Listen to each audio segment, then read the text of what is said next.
Hey guys. Hey everyone. Hey. So before we get started on today's episode, we just wanted to let you know about a great podcast that we've discovered, and it's called Strictly Stalking. We love a great stalking story. It's so good. I just listened to an episode about someone that was cyber stalked. Oh my God. I love a good cyber stalk story. I know. We're going to play a quick clip for you. Here you go. Hey guys, I'm Jamie Beebe. And I'm Jake Deptula. We're the hosts of the true crime podcast, Strictly Stalking, brought to you from Podcast One. Each week, Strictly Stalking gives stalking survivors the platform to share their stories in their own words. Do you know why survivors refer to stalking as murder in slow motion? Have you ever felt like you were being hunted by a stranger? Would you know where to turn if a stalker was living in your house and you didn't know? We're bringing you these stories to raise awareness about stalking and give you the resources to know what to do if you or someone you know is being stalked. So tune in to Strictly Stalking each week as we dive into the largely unknown crime of stalking. Listen on Apple Podcasts, Spotify, or wherever you listen to your favorite true crime podcast. Hi, everybody. Hey. Hello. How are everyone. you?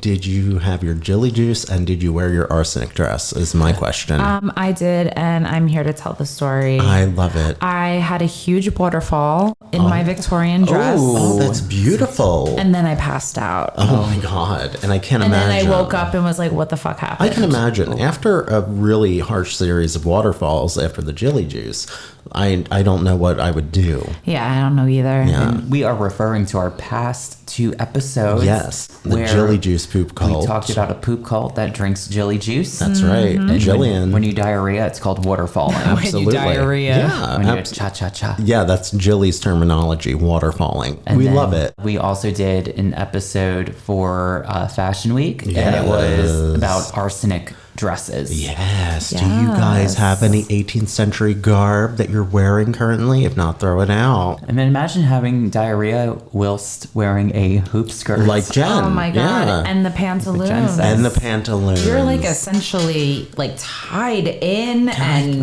I can't imagine what you would do in an emergency. No, I'm glad that I grew up in a time that I grew up in. People must have had waterfall emergencies in that time, I'm right? just glad that we live in a society where public restrooms are a thing. Absolutely. Is that our topic tonight? Public restrooms? Well, it's not, but there's a lot of other great things aside from public restrooms. And why don't we start with a question?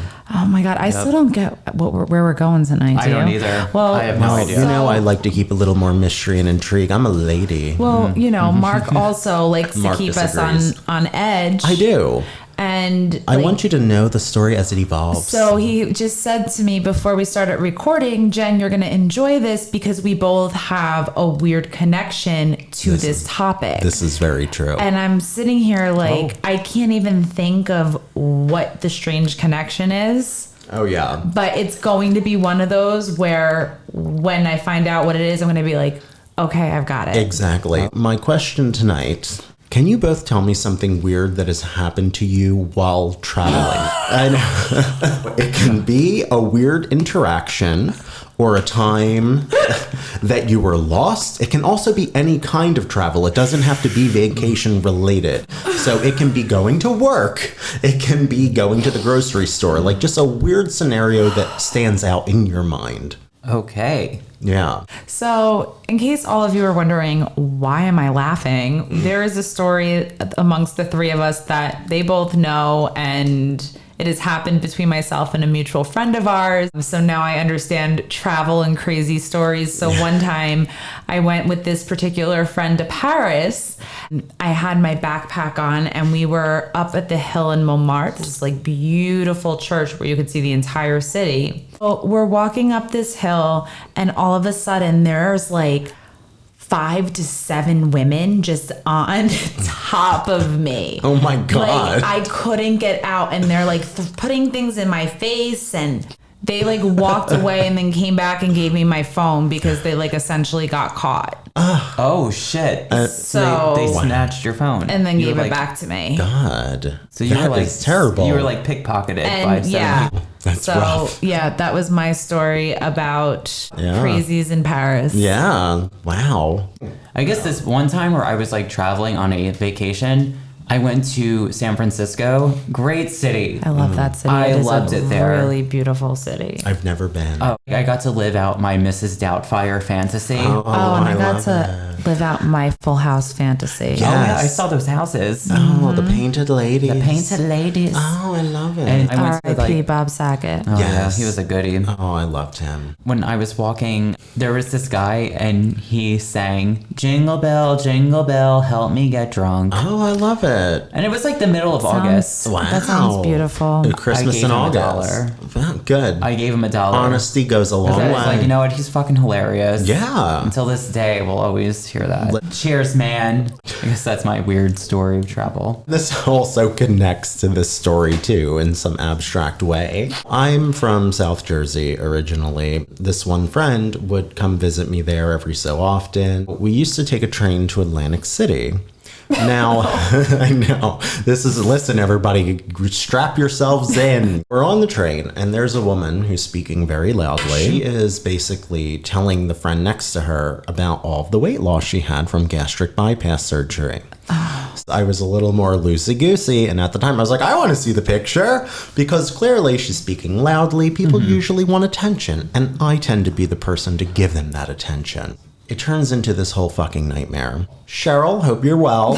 Cheryl is literally drinking what looks like her version of Jilly juice in like a Poland Spring bottle. She ends up becoming enamored with a close friend to her then and probably now. He was also a gay man. They start making out. It was a real nightmare. We were stuck with that. It's like we got off the train. We got into like Atlantic City proper, perhaps. So they were with you all night. Oh, all night at least. Jesus Christ. And then what happened? Oh my God, so it gets so much worse. I would have been like, we gotta go. Oh yeah, well, that's what I had to do. Yeah. So we're all on the bus. Cheryl and this guy still making out on the bus ride after the train. But you just met these people. Oh, I know. Like, come on. Oh. So sad. Oh, I know. It was really a very stressful night. Yeah. After all this, there was like a restroom somewhere and she ended up using it. And I was like, we're fucking leaving Right while now. she's in the bathroom. Yep. Now. Smart. Let's go. That happens. We leave. And then later on in the evening, we see the free bus that takes you to the hotels and a woman tumbling out of the bus who was her. We literally ran to get out of there. Yeah. Because it was her? Yeah, it was her. Yeah. Oh, boy. Oh, yeah. Oh, my Damn. God. Yeah. So, it's quite a story. So, that was one of my examples. Yeah. Let's get into the story. Yeah. All right. The story you're about to hear has an abundance of unexplained events, perhaps not in a paranormal sense or mystery, but an unsolved mystery sense. Tonight we're going to the city of Philadelphia. Okay. Yes, and we're joining our friends Judy and her husband Jeffrey Smith. Judy and Jeffrey Smith. Yes. What's the reason for our trip, you might ask? Judy's husband, Jeffrey, had a work conference in Philadelphia, so they decided to make a little trip/vacation out of it. An adventure, they'd be... Yeah, of course. Yeah, having fun, They're like, why not? We're going here anyway. Yeah. So they'd be spending 3 days in the city, specifically April 9th to the 11th, and the year is 1997. It's April 9th, 1997, the day they're supposed to leave for their trip to Philadelphia. Judy and her husband, Jeffrey, arrive at Logan International Airport in Massachusetts. There's already issues, though. At the time, airports had started requiring a photo ID to board the plane. Jeffrey ends up boarding his 1:30 flight as planned, while Judy returns home to retrieve her ID, subsequently boarding a 7:30 flight the same evening. So basically, they went to the airport, and then she didn't have a photo ID, so Yeah. he had to go on the plane, and then she had to go home. And Yeah. she turned around. And Yeah. and then she had to get a separate flight Exactly. Okay. Exactly. to Philadelphia. To Philadelphia. Okay. Exactly. Jeffrey flies to Philadelphia without Judy. It's agreed upon that, they're going to meet at the hotel they had booked in Philadelphia later that same evening. Okay. So okay, you go home, come later. It's also said that once Judy did get to Philadelphia, she greeted him with flowers and a sheepish apology. Oh. Yeah. Sweet. Wow, I know, right? Very cute. Judy finally gets to Philly, later the same evening, they were staying at the Doubletree Hotel. Oh, this connection. Are you? Yeah. Okay, so we have a different connection from the question, and then this hotel. I came down to Philly for like a weekend to look at colleges with my family and stayed in this hotel. And I met Jen there. Mark met me there, and we went out. Yeah. Cute. Yeah. I didn't know that. That's the connection. Yeah. Where I worked in Philly, I could see this hotel. You worked like across the street from it, right? I worked on the same side of the street. I was on 13th. The Doubletree was on 14th, which is Broad Street. I could like throw a rock at the front door of this hotel. Oh, shit. Yeah. We're going to go to April 10th now. 1997. 1997, baby. Jeffrey wakes up the following day before his wife, Judy. He decides to go down and take advantage of what I'm assuming was a fantastic breakfast provided by the Doubletree. After Jeff eats his free breakfast, he heads back up to the room. And at this point, it's said that Judy was in the bathroom taking a shower, getting ready. Jeff does his thing, gets himself ready, heads down to the room where his work conference is being held. So Judy's going to go sightseeing. She's going to go see the Liberty Bell. She's never been to Philly, so it's an exciting day. Yeah. It was established that they'd meet back at their hotel room later in the evening. There was a cocktail party being hosted by his company at about 6 p.m. that evening. So they had, a solid block of like what they were supposed to do. Okay. Jeffrey finishes his conference for the day. It's around 5:30 now this evening. They're supposed to meet at 6. Judy isn't back at their hotel room. At this point, Jeff isn't really concerned because he was like, maybe she's just running a little late. Yeah. And figured that she probably came back and went downstairs ahead of him. Yeah. Okay. So she was already there, essentially. But she wasn't. No, she was not there, to his surprise. So he kept going periodically between the hotel room and the event to see if she was there. Nothing. Around 6:15, he decides to alert the hotel. People start calling some local hospitals, which I totally get, silly accidents happen. Philadelphia's unfamiliar to her. It's also 1997. There's no access really to cell phones. No one really has a cell phone. Exactly. If you do, you were like the rich person. Oh, totally.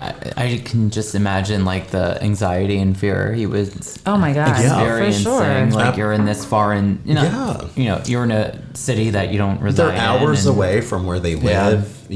She's supposed to be doing very specific things, and now, like, where are you? I'd be mortified. Yeah, me too. Jeff's trying to be logical at this point. Like, he's concerned, but he's also trying to maintain some sense of logic here. Okay. He knew that any number of things could have happened to delay her from getting back, whatever, but Jeff couldn't understand why she wouldn't at least contact him some way, like a payphone. Essentially. Carrier pigeon. Yeah, carrier pigeon. Smoke signals. Smoke signal, Reiki. Cheryl.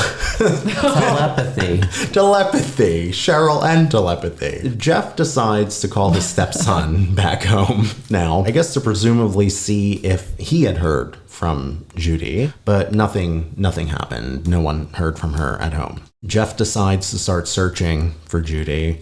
Does he start roaming the streets of Philadelphia? Pretty much, yeah, pretty much. He starts roaming the streets. He pays a cab driver to follow the route that he believes Judy would have taken on the local bus tour. There was now a free bus service in Philadelphia, which I used many, many times. It was called The Flash, PHLASH. Now, that would take you anywhere, and it was like touristy attractions, Liberty Bell, all that bullshit.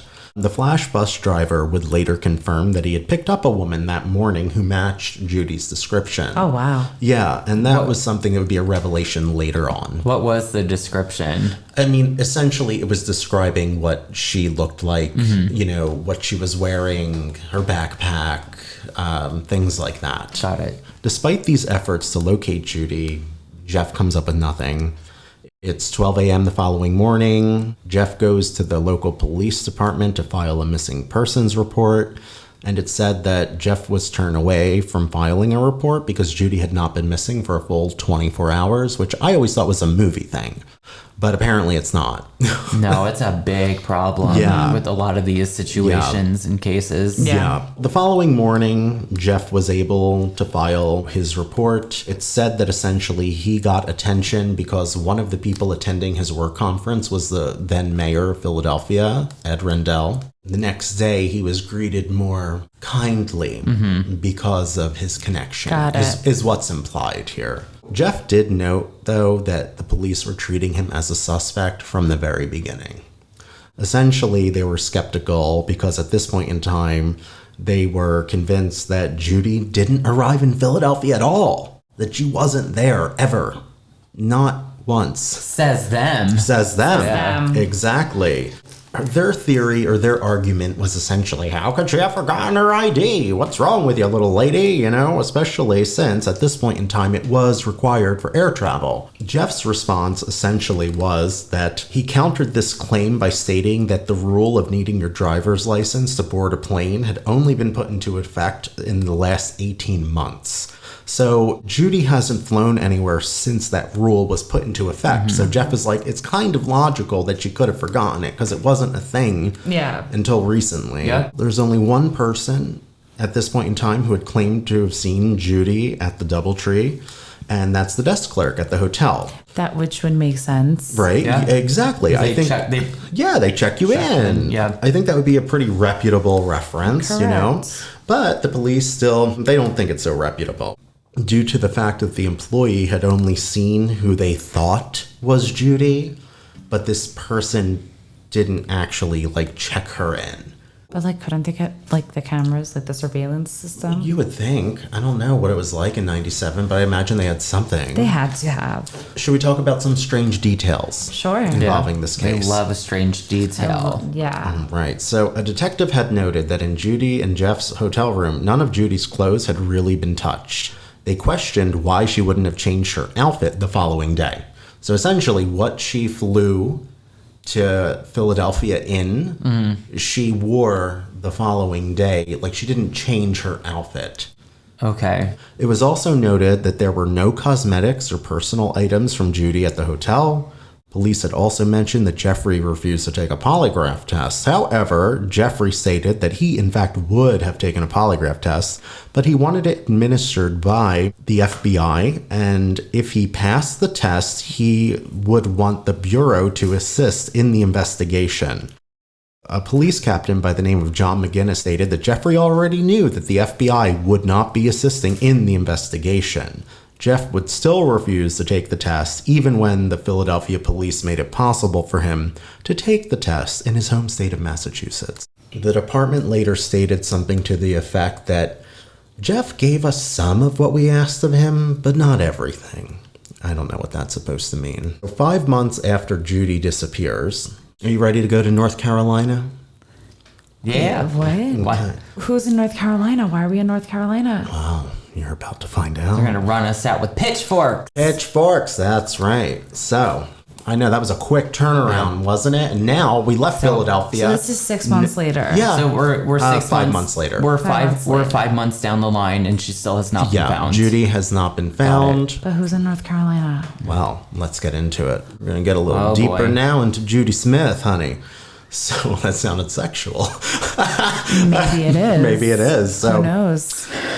a body is discovered on September 7th, 1997. A father and son stumble upon a body in Asheville, North Carolina. They come across a bunch of scattered bones at first, but that leads them to a shallow grave that seemingly was uncovered by wildlife in the area. So animals had been picking at the Okay. spot. Oh, boy. Upon examinations of the bones, they determined them to be female, mid to late 40s, extensive dental work, severe arthritis in the right knee, so on and so forth. The coroner also noted that there were cutting marks on her ribs, which led to the conclusion that she was fatally stabbed. Remains were unidentified at this point in time. So they were still unidentified, but they Okay. found, this body. So But couldn't those marks on the ribs be from animals, clawing and picking yeah, at it? They absolutely could be, Yeah. in theory. This is just, but I agree. Identifying the skeletal remains, we're going to get into that. So,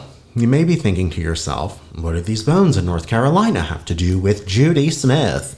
Don't tell me it's her. Well, let's get deeper.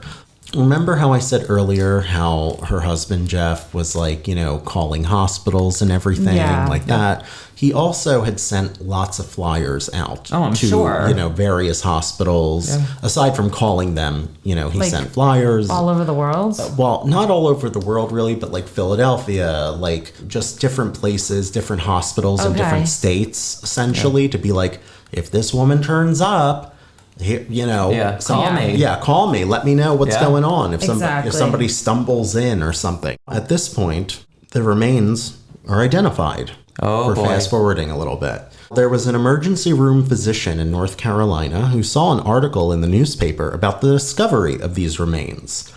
He then made a mental connection, remembering a flyer he had seen, one that Judy's husband had sent to his hospital.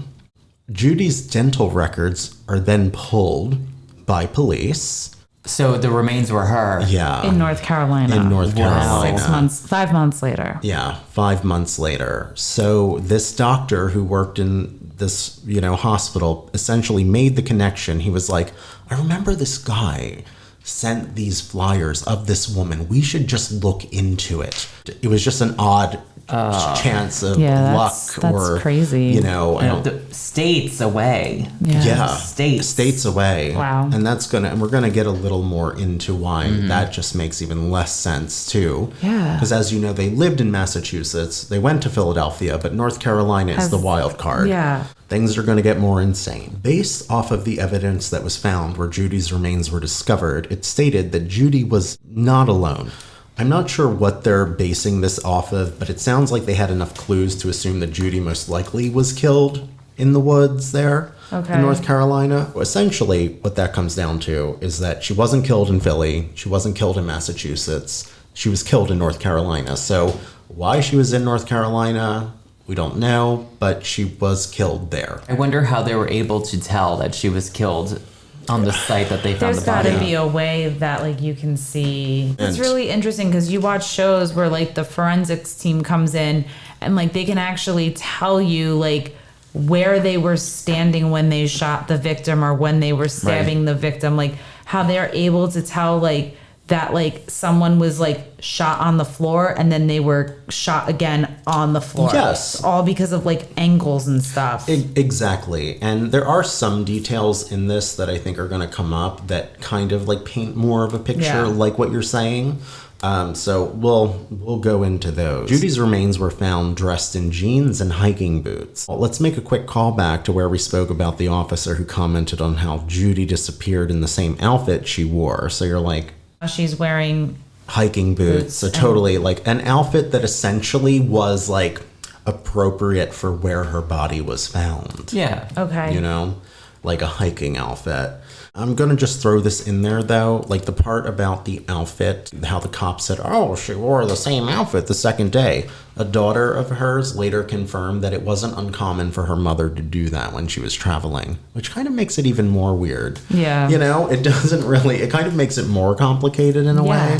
With the outfit thing, that makes sense because she was probably okay, well, I'm going to be on an airplane, so let me wear a shitty outfit. Yeah. And, she probably was oh, I'm going to be walking around the city doing touristy things. Let me wear a shitty outfit, but I'll wear my nice stuff to dinner. Yeah. Or to whatever. Yeah. That makes sense because it's not like they were supposed to have been there for a very long time. It was 3 days. 3 days. Yeah. So I get it. Some other items that were found with Judy Smith and her body. We'll get into that. Judy was found in a shallow grave on a hiking trail, as we already know. Mm-hmm. There were multiple smaller holes surrounding her where things were buried. So in one hole, the police found a backpack that contained warmer winter-style clothing with $80 in it.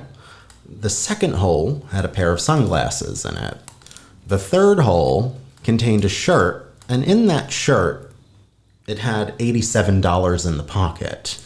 What this means essentially is that it wasn't robbery driven, so we can check that off the list. It's also noted that the sunglasses found at the crime scene weren't recognized by anyone in the family as belonging to her. They actually said that she wouldn't have bought a pair of sunglasses like that. It's bizarre. Maybe they were someone else's, or maybe she purchased them right before going into these woods. Yeah, here's something very interesting. Judy had a red backpack when she disappeared, but color? Blue was found in the hole that was near her. The red one has not ever been discovered. They don't know where it is. Maybe she just got a new backpack. Maybe. I mean, maybe somebody who was trying to go, purposefully missing. Yeah. Right? Who knows? Yes. Her family stated that Judy had only ever been to that part of the country maybe like twice in her life. They couldn't come up with reasoning. So regardless of how or why she was killed, it's more to them as to how did she end up there? Why was she in North Carolina?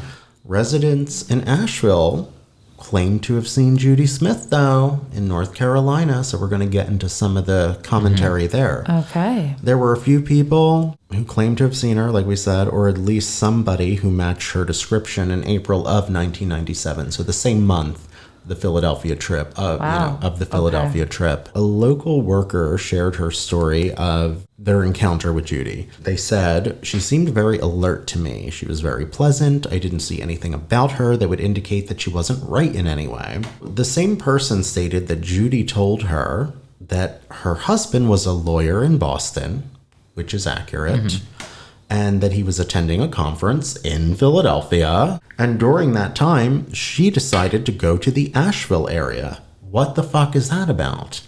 So now there's a person, a complete stranger, that is saying exactly what was supposed to or allegedly happened. That she's being told, like, is that not insane? Yeah.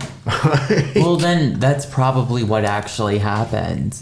She probably went to so he could Philly. have known. He probably could have known and just covered it up or something. Well, that is one of the speculation aspects for sure. Because I don't think anything happened to her in Philadelphia. I don't think so either. I think she went for sure. I think she absolutely went there. And I think that when she was doing like the tourist stuff is when she went to North Carolina. Gotcha. So you think she intentionally left at that point? Yes. Interesting. And that he knew about it. Like it was something that was planned. I mean, between the two. Not. I don't know about I that. want more details. Yeah, there's some other elements that might help paint more of that picture, but there's still going to be a lot of speculation here. All right. There was a campground close to where Judy Smith was found. This campground, where Judy's remains were, the owner of the property recalled encountering Judy. She said that she pulled up in a gray sedan, and the car was filled with boxes. Judy had asked the owner of the campgrounds if she could park/sleep in her car on the property. Judy was denied, and she left shortly after. So it's another interesting. In a van filled with boxes. Yeah, in a gray sedan filled with boxes. So let's get into another one. Okay. A local deli owner said that Judy had came into his deli, purchased $30 worth of sandwiches, as well as a toy truck. Odd additional purchase. I would just like to add that the investigators working the Judy Smith case deemed all three of these witnesses as credible. So they were given the stamp of approval. So these people were seen as legit by the police. So let's talk about some more strange events that happened in Philadelphia prior to the North Carolina discovery and the witnesses. So there's another hotel in Philadelphia called the Society Hill Hotel. An employee at the Society Hill Hotel claimed to have interacted with somebody matching Judy's description. The employee stated that Judy, or the person who he believed was Judy, seemed psychologically unwell. The dates actually match up in this case, that she had allegedly been there. It was April 13th to the 15th. The woman was reported to have spoken in tongues, argued loudly with invisible people. Also, when she was asked about her payment for the room, she said that the emperor would be sending money via Western Union. Oh my God. Yeah. Good time. There was another sighting of Judy. Somebody... Wait, are they sure that was her? It's hard because there were so many. Like sightings? Yes, so many of them. So I don't know if that one is entirely valid or not. Okay. It's just out there. It's just out there. Universe. It's a story of somebody who claims to, you know. There was another report a homeless man had made who claimed to have seen Judy sleeping on a park bench on April 14th. There was another report of her sitting in front of a grocery store, another of her being at the Greyhound bus terminal in Philly, which I'm very familiar with, even at a Macy's department store in Deptford, New Jersey, which is a mall that I went to all the time growing up. Now, this one actually was given a lot of validity because the sales associate who helped her at the Macy's store described her red backpack, all of it. And this person, though, did say that she seemed unwell. She said that she was buying clothing for her daughter, who hates all the clothing that I buy for her. And she does have a daughter. So this is just another weird aspect. Like Deptford, New Jersey, like the way I would describe it is so close to Philly. It would have been very easy for her to have gotten there. Yeah, because Philly is kind of near the border of New Jersey. Exactly. Pennsylvania. Exactly. So it would have been a very easy thing to do, especially if she was getting around the way she was. Right. You know? No records were ever found of Judy even purchasing a bus ticket or renting a car or anything showing her attempting to leave Philadelphia. Okay. Well, when she flew to Philly, you know how she had to like go back home and get a new plane ticket. How did she pay with a credit card or did she pay cash? Was there any? I was thinking about this during my research, and there's nothing that mentions anything Not of that. Not even airport surveillance footage. I feel like every airport should have. Even in the 80s, they probably had some form of surveillance. Yeah. No, I mean, out of all the things I've seen, I didn't come across anything that even mentioned that. Like, we just know of, like, the few eyewitnesses in North Carolina who were, like, you know, essentially cleared by the police as legit. But do we even know? Like, what's their basis for her being, those stories being legit? I don't know. I don't know what they're using. And they couldn't confirm how she died based off of the bones. No, they said that they essentially, they've said stabbing because of cut marks, but you made a good point. Like animals could have. We're going to talk about real quick a guy named Sam Constance. He was a detective on the case. He did not believe that Judy was abducted, flat out. He believed that Judy went to North Carolina voluntarily. He didn't believe that Judy was killed and dumped on the hiking trail. Pretty much, you know, what we're just talking about. You know, he didn't think Maybe that... she was just having a midlife crisis and was like, you know what?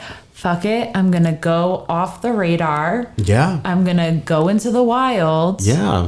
Even though I know probably nothing about hiking and shit. Well, exactly. And I'm glad you brought this up because now we're going to talk about, did Judy possibly plan her disappearance? Now, a friend of hers seems to think so. And this friend said, at the time this happened, Jeff and Judy's marriage was very tenuous. I believe that something did happen that triggered her to want to have some time away from Jeff. But to close this out, essentially, now that we have this whole mess of different things going on, the story of Judy Smith and how she ended up in North Carolina is still a mystery. And I truly believe that no one will know the exact events that transpired leading up to the discovery of Judy Smith's body. I think there are too many witnesses, too many accounts, too many places, too many states. It's just something for people to think about, essentially. And that's what I'm hoping this did. So if you want, we can get into a few theories just real quick. I love theories. I love theories too. I want to hear what other people have to say about it. Because then maybe you might be like, oh, that could make sense. Exactly. So early on in the investigation, the police thought maybe Judy was suffering a midlife crisis, just wanted out. The family disagrees with this. So, you know, there's a theory that Judy was potentially going to meet a new love interest, obviously unaware of who she was actually meeting, and subsequently being killed by this person. Well, wasn't AOL a thing at the time? So I had a friend growing up who left the father for a guy she met on an AOL chat room. Who also lived in Atlantic City. Classy. So Some think that she, like her friend said, she might have been taking some time away from Jeffrey. It was essentially kept a secret. Like, they were like, okay, so I'm going to Philadelphia. You're coming with me. This is our story. And there's some complications there. Like something weird happened. Like she never went to Philly. But there's too many. Yeah. There's too many things that put her there still, in my opinion. She was buried, and they buried her Yes. stuff. So it's not an accident. No. I think there was some foul play, as they would say. Yeah, I think there's some foul play. I don't know. My opinion, I think that it's pretty simple. I think that, now, I don't know, it might not be simple, but she essentially went to Philadelphia with her husband. She was like, I'm getting the fuck out of here. I'm done with this. And she maybe had I think the love interest thing could be the closest one. Yeah. When her body was found, they don't think that she was dumped there. They think she was killed there on that trail. And she was also dressed accordingly for the trail. So she went there intentionally.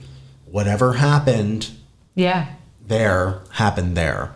But we don't know why all of the complicated stuff. Maybe she made this elaborate plan just so the husband wouldn't find her, be on to her, and then she found herself in other trouble. I don't know. I feel like there's two scenarios. I think this scenario number one that I have in mind is that she planned this, not the dying part. Yeah, but the rest of it. I agree. I think she wanted to go off the radar for a while. I agree. And I think what happened is that when they went to the airport and she didn't have her ID or photo ID, Yeah. I feel that was staged. On I her could see end, that. so she could go back and repack. Not for Philly, but for the trip, because she had the appropriate clothing. Yes. But wait, think about this too. Oh, tell me. So normally you check your luggage in and then you get to security. Yeah. So they could have checked both their luggages in, hence why her clothes were at the hotel.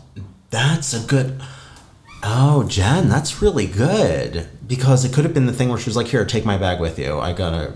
Yeah, well, Like that? no, because the first thing you do is you check into your flight. Before you even get to the gate for that. Yeah, and you give them, like, you check in and you give them your luggage Right. and they place it in cargo. Oh, shit.